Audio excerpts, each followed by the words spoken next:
Et évidemment, le procès nous raconte aussi que Amasdeus, eh bien, il est visité par d'autres cathares et que ensemble ils pratiquent le rituel.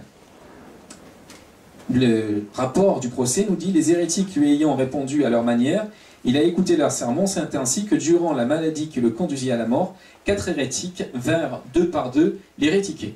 Autrement dit, les Templiers du Amasdeus ont admis au sein même de leur commanderie des rituels cathares. Ça, c'est tout de même très troublant. Il va connaître évidemment le même sort, hein, puisque, disent les textes de l'époque, ces os seront, si on peut les reconnaître et les mettre à part, déterrés du cimetière des fidèles et brûlés. Donc évidemment, la tolérance templière, elle est loin d'être partagée par tout le monde chrétien à l'époque. Alors, est-ce que le Amasdeus est un cas isolé? En fait, quand on s'intéresse à d'autres commanderies situées sur les terres catalanes, eh bien, on se rend compte qu'il y a énormément d'autres accointances entre Templiers et Cathares. C'est le cas de Puigreg. Alors, cette fois-ci, on est en Catalogne Sud, donc du côté espagnol, et on retrouve à peu près le même schéma. C'est-à-dire que là encore, on a des familles cathares qui vont léguer des lieux aux Templiers, comme le château de Puigreg et l'église Saint-Martin de Puigreg. Et c'est donc par les donations de familles cathares que les Templiers vont avoir possession de ces lieux. Et quand on regarde les décorations qui datent, les fresques qui datent de l'époque des Templiers dans cette église Saint-Martin de Puigreg, eh bien, il est troublant de constater des motifs dualistes avec l'amphisbème. Là, je me base sur des analyses d'historiens universitaires, hein, c'est pas de la littérature ésotérique interprétative. L'amphisbème de Puigreg le voilà. Les historiens universitaires y voient de façon certaine un symbole dualiste et notent donc que, au sein de la commanderie templière, il y a manifestement une influence de l'hérésie dualiste cathare. Donc, ce n'est pas simplement des liens financiers et économiques qui unissent les Templiers et les cathares, mais c'est bien aussi des liens théologiques et religieux.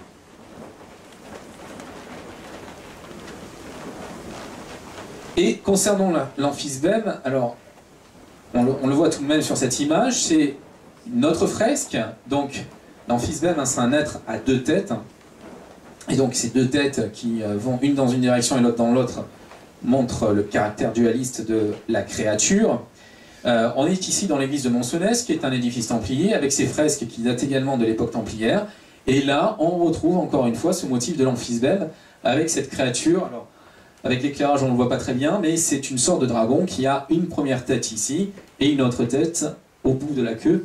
Et c'est un amphisbème de ce type-là, tel que représenté sur ce blason. Donc là encore, à Monsonès, édifice templier, on retrouve un motif dualiste, sans doute inspiré par la religion cathare. Y a-t-il donc eu des échanges spirituels entre cathares et templiers? Alors je l'ai dit, hein, d'après Friedrich Nicolai, j'ai déjà présenté ce schéma, les Templiers auraient reconnu dans la religion cathare un certain nombre de choses qu'ils auraient rencontrées en Orient, notamment le gnosticisme qui avait survécu sur les terres orientales. L'hypothèse que la gnose est le dénominateur commun entre certains Templiers et les cathares est évidemment une hypothèse très intéressante. On sait que les cathares avaient en leurs mains des écrits gnostiques authentiques qui provenaient de la plus haute antiquité, comme l'évangile de Thomas, qui a été perdu, retrouvé en 45, et dont on sait aujourd'hui, et là encore ce sont les universitaires qui le disent, que les cathares possédaient une copie. Donc en Orient, les Templiers ont pu rencontrer ce genre de textes et de traditions, et ils ont pu le retrouver sur le sol européen, dans la doctrine chrétienne, qui était cathare, pardon, qui était héritière de la gnose. Alors maintenant, évidemment, abordons une dernière question, c'est celle de la survivance templière. Si les Templiers étaient possesseurs de quelque chose de cet ordre-là, s'il existait bien un ordre caché dans l'ordre, eh bien, on peut évidemment penser que ces gens-là, initiés à la gnose, aient voulu, face au déferlement de violence auquel ils se confrontaient, préserver cette connaissance sacrée. Et donc la question de la survie templière, elle se pose réellement. D'autant plus qu'on a des indices qui nous montrent bien que tous les Templiers, évidemment, ne sont pas morts, que certains ont pris en quelque sorte le maquis. Quelques exemples, par exemple, une lettre du roi Jacques II d'Aragon à son bailli de Tortosa, qui date du 29 décembre 1307, qui parle de Templiers catalans qui se cachent dans les campagnes après avoir rasé leur barbe et quitté l'habit de l'ordre. Pour revenir du côté du Masdeu, on est en Catalogne, eh bien, on a des exemples très concrets de Templiers du Masdeu qui se sont fondus dans la population suite à l'arrestation des Templiers. C'est le cas de Raymond Carme, qui, suite à la disparition de l'ordre du Temple, est devenu maçon ou tailleur de pierre à Perpignan. C'est d'ailleurs assez amusant de noter que ce Raymond Carme, ancien Templier, est devenu maçon au regard des traditions maçonniques. Alors, il y a un certain nombre de lieux qui, dans cette possible survivance de l'ordre du Temple et d'un secret lié à l'ordre du Temple, ont leur importance. Un des plus particuliers, c'est cette petite église, qui est l'église de Planès, toujours dans les Pyrénées-Orientales, qui est un territoire très particulier concernant toutes ces questions. L'église de Planès, on le voit ici, elle a une forme très particulière. On sait que le clocher que l'on voit a été rajouté, c'est flagrant d'un point de vue architectural, c'est un édifice qui est circulaire, qui n'a rien à voir par sa forme avec l'architecture d'une église. La voici vue d'un autre côté.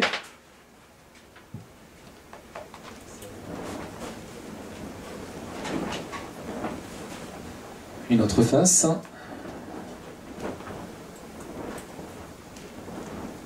Et puis pour bien se représenter la structure du lieu, voici un relevé qui date du 19e siècle et qui nous montre la conception architecturale de cette église de Planès. Ce plan de l'église est tiré d'une notice sur l'église de Planès publiée en 1866 par le vicomte Juliac Vignolles.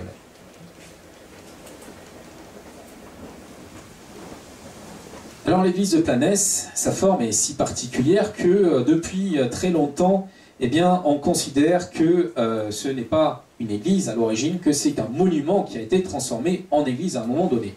Il y a deux traditions qui ont couru dans la région et qui sont évoquées toutes deux par Mérimée quand il fait son grand périple pour inventorier les monuments historiques à travers la France.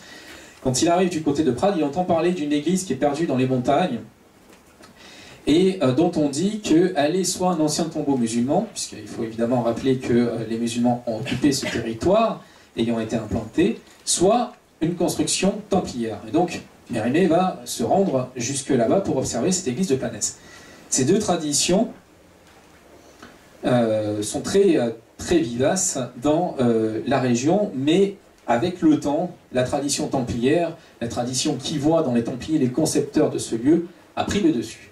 Et à partir de là, une littérature ésotérique s'est développée autour de l'église de Planès de façon relativement discrète, et on y a vu une sorte de testament des derniers Templiers catalans qui auraient légué aux générations futures un message à travers cette église.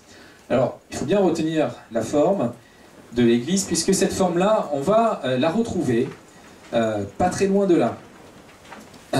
Toujours en Catalogne, à Villelongue de la Salanque, on est cette fois-ci sur la côte des Pyrénées-Orientales, et c'est là qu'un des derniers Templiers du Val-Espire, Béranger Amil, a terminé son existence terrestre. La tombe de Béranger Amil est conservée, elle est fichée dans le mur de l'église, et quand on regarde cette tombe, eh bien, on peut s'étonner d'y retrouver le plan de l'église de Planès. Et dans ce plan de l'église de Planès a été disposé un calice. Alors, je mets les deux éléments en regard, la superposition est flagrante, il n'y a aucun doute sur cela. Évidemment, ça pose une question, est-ce qu'il faut voir dans cette pierre tombale une forme de dernière confidence de Béranger Amil? Est-ce que celui-ci a confié un secret lié à ce que les Templiers avaient peut-être touché en matière de connaissance et de gnose? cette gnose à laquelle on donne des fois la forme d'une coupe appelée le Graal. Voilà, c'est sur cette question que je vais terminer cette conférence. Je vous remercie de m'avoir écouté. Je suis évidemment à votre disposition pour répondre à vos réactions et puis à vos questions. Et pour ceux que ça intéresse et qui veulent approfondir un peu le sujet, puisque j'ai pu aborder que certains aspects, je suis également à votre disposition pour vendre et dédicacer l'ouvrage dont est tirée cette conférence, L'ombre des Templiers. Voilà, je vous remercie.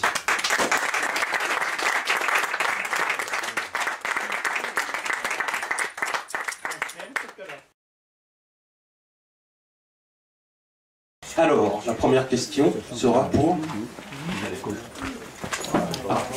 À la prochaine. Monsieur. Oui, d'abord, vous êtes un excellent conférencier. J'ai vécu en 33 pays. Je viens de rentrer de 12 ans aux États-Unis et je trouve que vous êtes vraiment excellent. La chose que j'ai appris, c'est les relations entre les Freemasons, les maçons, en États-Unis, en Angleterre surtout, mais en Allemagne. J'avais réfléchi là-dessus et j'ai appris, c'était formidable. Vous avez présenté cette partie de les Templiers, pour les relations avec les Templiers. Mais c'était excellent, merci beaucoup. Merci.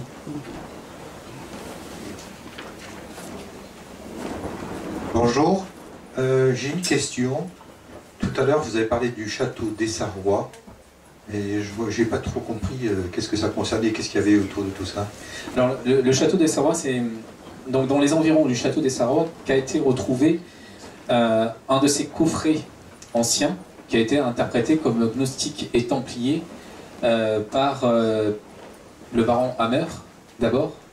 Donc c'est dans les environs d'Essarrois, voilà. Le seul rapport entre le château et l'histoire des Templiers, c'est le fait qu'aux environs du château d'Essarrois ont été faites des fouilles sur un terrain qui depuis un certain nombre d'années déjà donnait des antiques, des objets archéologiques d'époque romaine notamment, et c'est là qu'a été retrouvé ce coffret, qu'on appelle le coffret d'Essarrois, ou le coffret gnostique du duc de Blacas, puisque cette propriété était à ce moment-là au duc de Blacas. Il est en bois ou en pierre ou quoi? Non, c'est un coffret en pierre. C'est un coffret en pierre taillé, comme on peut en voir à l'époque, au Moyen-Âge. Quand on visite le musée d'ailleurs des Templiers à Paris, on a un coffret de ce type, en pierre. Et alors ce coffret d'Essarrois, il est actuellement conservé en Angleterre en fait. C'est le British Museum qui possède l'original. Il y a une copie en plâtre qui avait été faite à l'époque par le duc de Blacas pour ses collections particulières, qui est conservée en France, mais l'original, lui, est en Angleterre. Et c'est dans quelle région? On est en Bourgogne. Voilà. Alors, évidemment, c'est l'interprétation templière, elle est donnée au XIXe siècle de ce coffret. Cette pièce est une pièce authentique, ça c'est certain. Je l'ai projeté tout à l'heure, on a voulu y voir donc le Baphomet représenté. Il y a des inscriptions en arabe également sur ce coffret qui datait du Moyen-Âge. Après, est-ce qu'il a été aux mains des Templiers réellement? Là, il y a une grosse interrogation malgré tout. Il a été interprété comme ayant appartenu aux Templiers, mais de façon formelle, factuelle, il n'y a rien de certain à ce sujet-là. Voilà. Il appartient, si vous voulez, à un certain nombre de pièces archéologiques qui ont été exhumées au XIXe siècle, parce qu'au XIXe siècle, les historiens se sont vite heurtés à un problème. Quand on étudie la question de l'ordre du Temple et de l'hérésie templière, ils ont vite fait d'épuiser les sources manuscrites, papier. Et à partir de là, ils se sont mis à chercher des preuves de l'hérésie templière ailleurs, et notamment dans les artefacts archéologiques. Et le coffret du duc de Blacas fait partie de cette série d'objets qui ont attiré l'attention à ce moment-là pour cette raison. Alors chez d'autres, ça va être, par exemple, dans des bas-reliefs de certaines églises plus ou moins en ruine, on va essayer, sur des terres plus ou moins templières, où on va essayer de retrouver des traces de l'hérésie templière. C'est très significatif de ce qui se passe à partir des années 1830. Hein. Le fond documentaire étant épuisé, on va chercher des preuves ailleurs. Voilà. Et ça induit, et ça c'est intéressant parce que ça induit par la suite une démarche quand même qui est encore la nôtre aujourd'hui, j'allais dire. C'est-à-dire que pour beaucoup de chercheurs qui s'intéressent à l'ordre du temple, mais de façon un petit peu ésotérique et parallèle à l'histoire officielle, hein, c'est sur le terrain qu'on va chercher des preuves de l'hérésie. Voilà, cette démarche elle a impulsée au XIXe siècle pour ces raisons-là.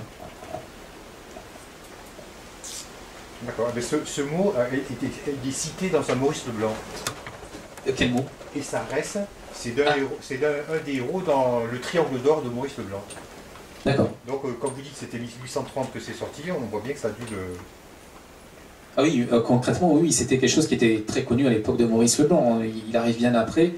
Donc il y avait eu toute une littérature là-dessus, enfin Mignard et la publication de Hammer, Parkstal. Donc c'est quelque chose qui était assez ancré dans les esprits des gens qui s'intéressaient à l'ésotérisme au XIXe siècle. Hein.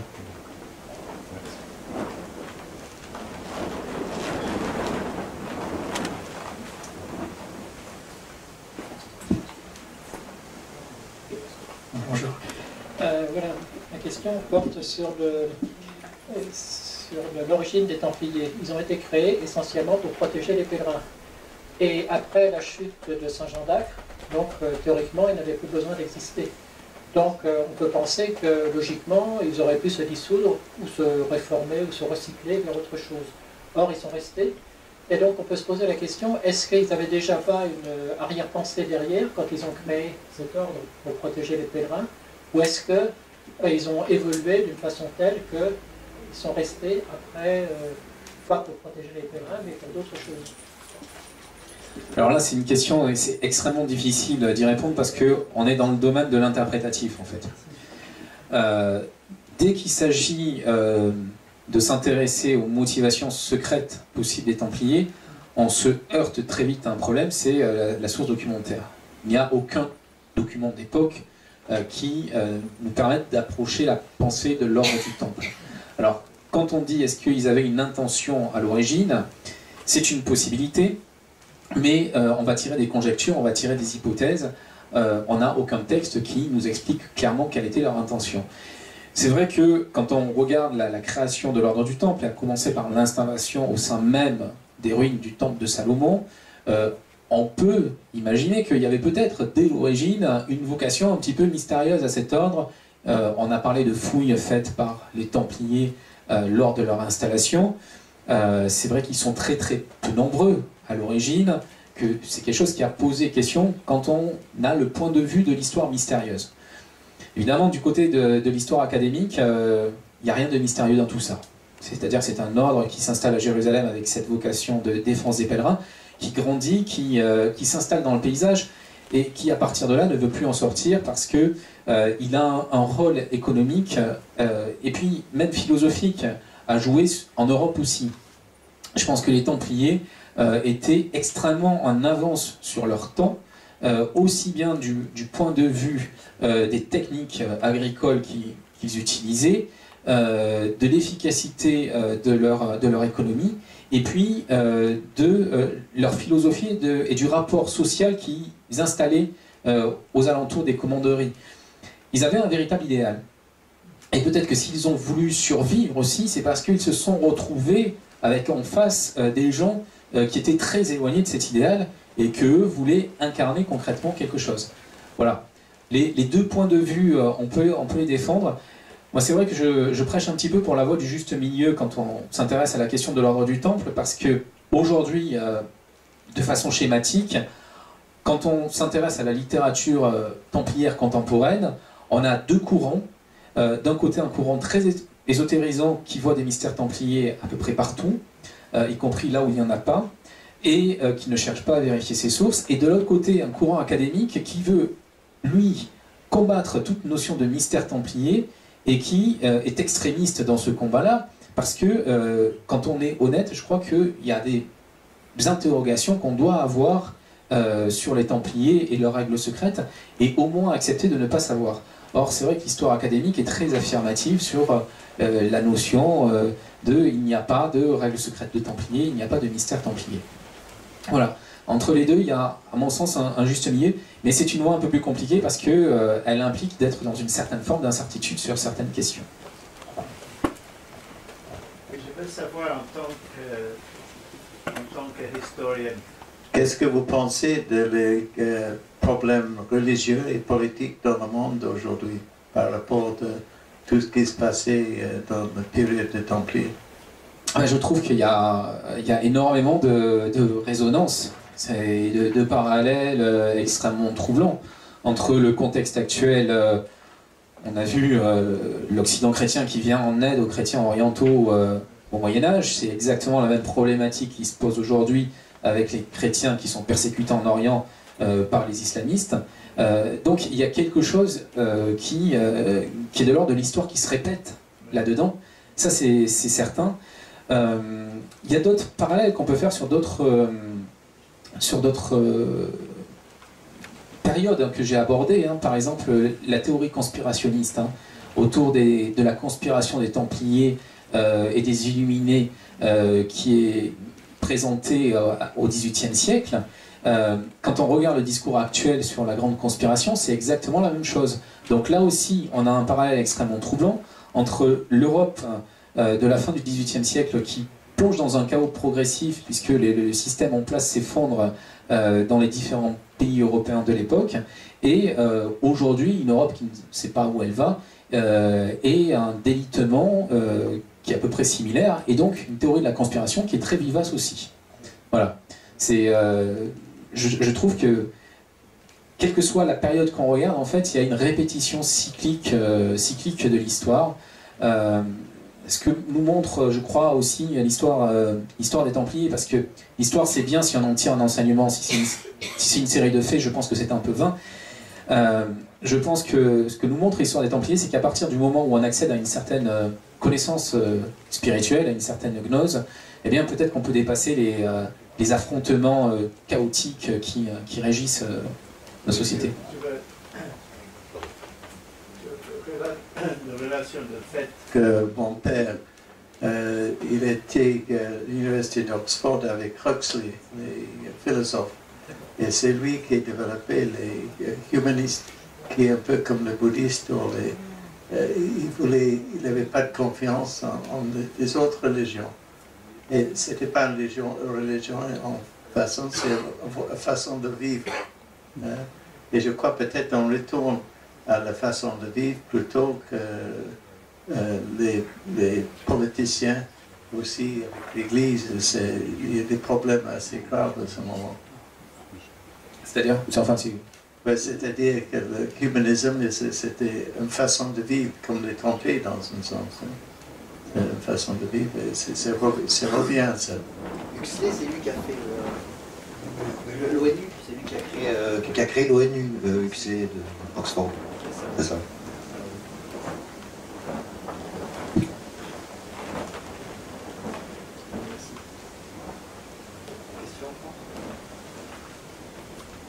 Il faut 2 fois, 3 fois ajouter. Christian, on te remercie pour ta conférence. Merci à vous.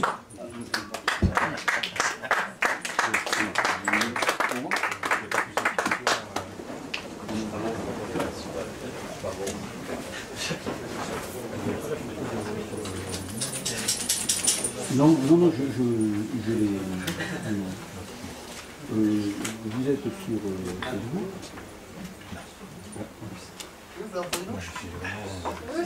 Oui, non, mais c'est ça. Je me suis dit qu'il fallait trouver des amis. Au départ, il y avait 9 chevaliers qui sont partis à Jérusalem. Et ils sont partis à un moment donné bien précis. Il y avait, je ne sais pas comment il s'appelait. Avec Hugues de Payse, c'est ça? Oui, c'est ça, oui.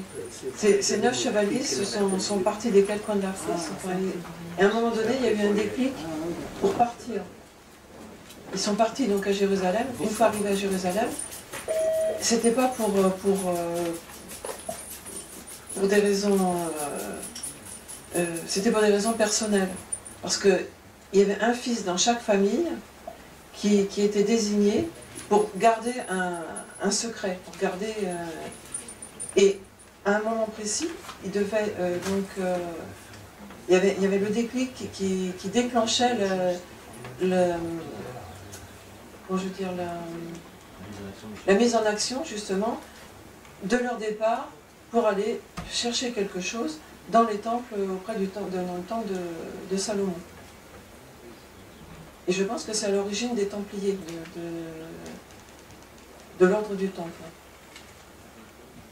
Il y avait Hugues de Pence, il y en avait donc 8 autres. Et ce qui est intéressant, c'est que chaque famille, depuis des siècles et des siècles, gardait ce secret. Et il y avait une seule personne qui était désignée parmi ces 9 enfants, qui était désignée pour partir. Je ne sais pas si vous comprenez ce que je veux dire. Donc ça veut dire que depuis au moins la création du temple, il y avait cette connaissance qui était rampante et qui s'est mise en action et qui après a débouché sur l'ordre du temple. Donc on a trouvé le prétexte justement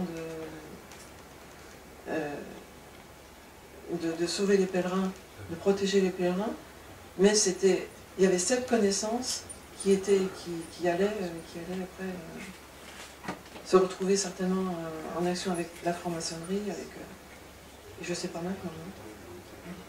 Il y a quelque chose de rampant. Bon ou mauvais, j'en sais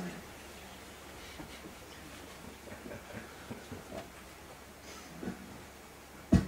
Oui, après, bon, voilà, c'est une affirmation. Donc, non, comme je disais, c'est une histoire qui est extrêmement difficile à explorer dans la mesure où on a très peu de documents, où on est souvent dans l'affirmation non documentaire. Alors je dis pas qu'il faut toujours avoir des documents, après on peut ressentir aussi l'histoire autrement, mais quand on veut avancer d'une certaine façon, voilà, il faut étayer avec des pièces d'archives. On ne peut pas avoir de documents. C'est oui, c'est le problème de l'ésotérisme. C'est le problème de ces discours qui arrivent à un moment donné dans la maçonnerie, qui parlent d'une survivance occulte de l'ordre du Temple et d'une origine ancestrale de l'ordre du Temple. C'est-à-dire c'est des choses qui se manifestent à un moment donné, qui arrivent dans le domaine public, qui sont véhiculées pendant des siècles de façon souterraine. On peut dater une apparition publique, mais on ne peut pas dire à quel moment remonte la tradition. Mais je suis convaincu que de toute façon, il y a un ordre sans nom qui existe depuis très longtemps, qui a donné naissance à la Rose-Croix par exemple, et qui a trouvé certainement à s'incarner dans une partie de l'ordre du Temple à un moment donné. Ça, pour moi, c'est une certitude, qu'il y a une fraternité, mais très confidentielle, et dont personne ne pourra jamais dire le nom, parce que c'est évidemment un jeu de poupées russes et de marionnettistes, et qu'il y a toujours des intermédiaires en fait. Voilà. Donc, après, je ne sais pas si les fondateurs de l'ordre du Temple étaient d'entrée de jeu. Voilà, c'est sur ce point-là que je ne sais pas. Est-ce qu'ils étaient d'entrée de jeu dans une connaissance, une intention particulière, ou est-ce que c'est en Orient qu'ils ont été confrontés? Parce que, de façon incontestable, l'Orient a conservé des traditions chrétiennes, gnostiques très anciennes. Certaines traditions musulmanes ont conservé des traditions apocryphes qui ont été rejetées par l'Église et qui permettent d'approcher certaines connaissances liées au premier christianisme. Donc l'hypothèse que les Templiers arrivés en Orient se confrontent à une connaissance qui a été conservée dans certaines fraternités, découvrent un autre christianisme et voient des parallèles entre ce christianisme-là et certaines hérésies qui ont pris naissance et ont été combattues en Europe, pour moi c'est une explication cohérente du mystère du Temple, et une explication cohérente pour justifier l'existence d'un ordre secret au sein du Temple, qui après a eu pour mission de sauvegarder cette gnose.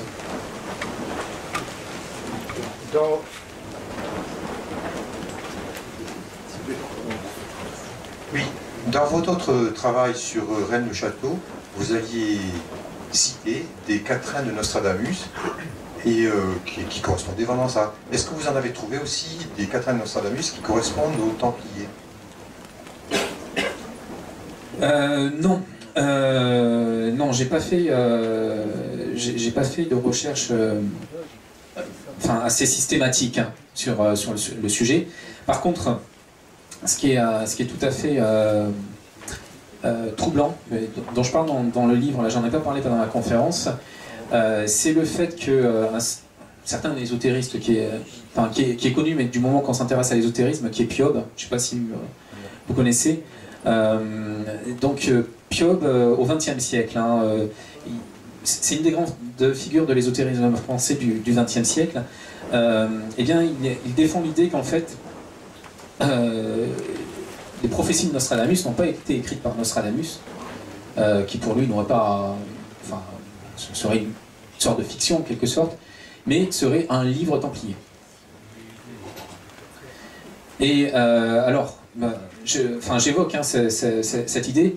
C'est pas quelqu'un qui sort de nulle part, Piob, hein, donc il a un enseignement, il a touché à des connaissances, et il explique que ce livre est un livre de prophétie qui est destiné à réaliser un certain plan, qui a été mis en place par les Templiers. Voilà.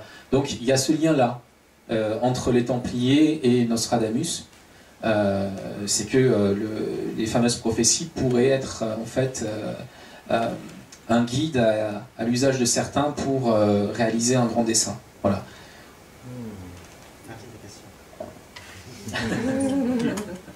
D'accord. Oui, en quelque sorte.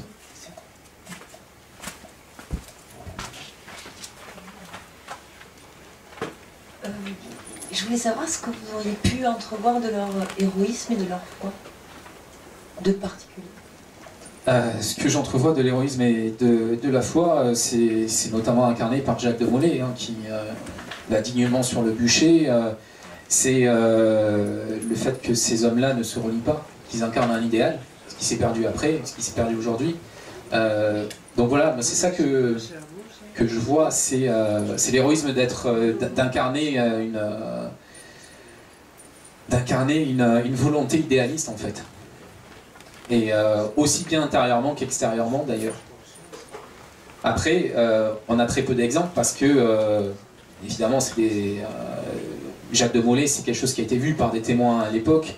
On sait qu'il a frappé les esprits quand il est monté sur le bûcher. L'héroïsme, la foi quotidienne, c'est quelque chose qui est plus invisible, qui laisse moins de traces dans les livres d'histoire. Mais je pense pas qu'il y ait de fumée sans feu. Les Templiers, encore aujourd'hui, c'est quand même ça que ça incarne.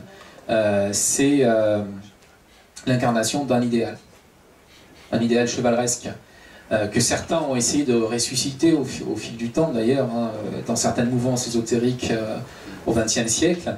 Je pense à Paul Lecourt par exemple. On a cette image des Templiers qui est là pour incarner ce combat qu'on doit mener contre le matérialisme. Aujourd'hui ça s'est transformé, ça serait ça. Voilà. Je ne sais pas si j'ai répondu à votre question, si c'est à côté. Ou... Oui. Non, mais là, j'ai plus... Okay. Oui, mais en fait, ça justifie... en soi, ça justifie l'adversité. Il n'y a pas besoin de causes ésotériques. Qu'est-ce qui justifie l'adversité La foi et l'héroïsme. La foi et l'héroïsme. Oui. Il n'y a pas besoin de doctrine ésotérique, c'est ça pour... Oui, il n'y a pas besoin de... Oui, mais je pense que... ça dépend ce qu'on appelle la foi. Ça dépend comment on la vit aussi. Je pense qu'il faut distinguer la croyance, qui est cette chose qu'on répand au niveau des masses, en fait, et la foi qui est quelque chose qui nous met en contact direct. Il y a d'un côté l'intellect, qui nous fait croire à certaines choses, et de l'autre, il y a l'expérience vécue. Si je parle d'ésotérisme, c'est parce que l'ésotérisme, c'est... justement, nous amène, je ne dis pas que la croyance traditionnelle ne le fait pas, mais l'ésotérisme nous amène quand même à un cheminement qui nous fait toucher de façon beaucoup plus sensible certaines réalités spirituelles. La croyance, on reste dans le domaine du dogme. Et c'est ça qui me gêne, hein, c'est que le dogme, il enferme très rapidement l'individu. Tandis que la foi et le chemin vers la perception sensible de l'autre monde, libère l'individu de ses peurs et de toutes ces choses-là. On ne va pas au bûcher avec les dogmes. Si, on peut aller au... Enfin, il faut voir, l'islamisme aujourd'hui, c'est du dogme. C'est-à-dire que c'est un fanatisme qui est basé sur un discours dogmatique, une croyance aveugle.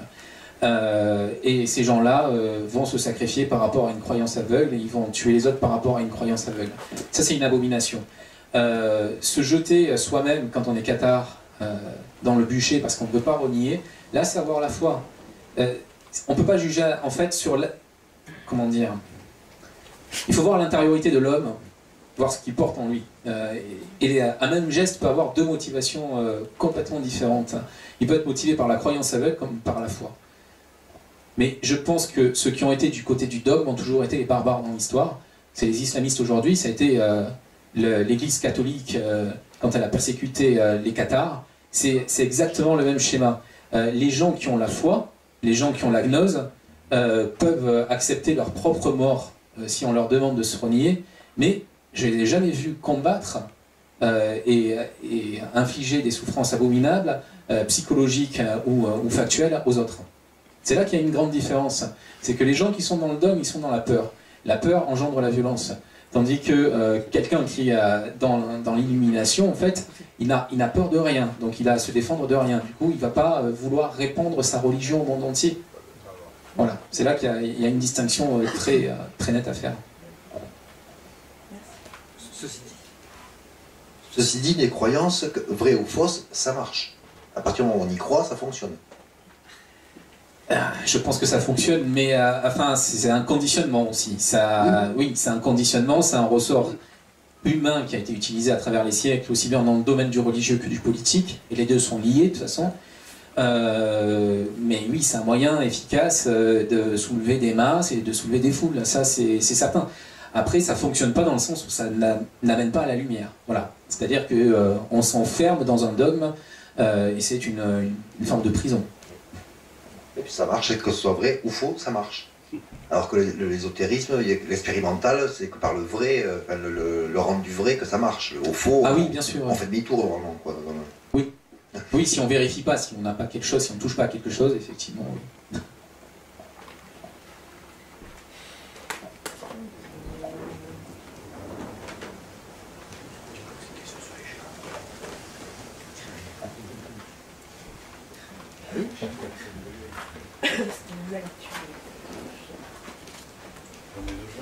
Des questions? Ok, bah, merci à vous. Merci à vous.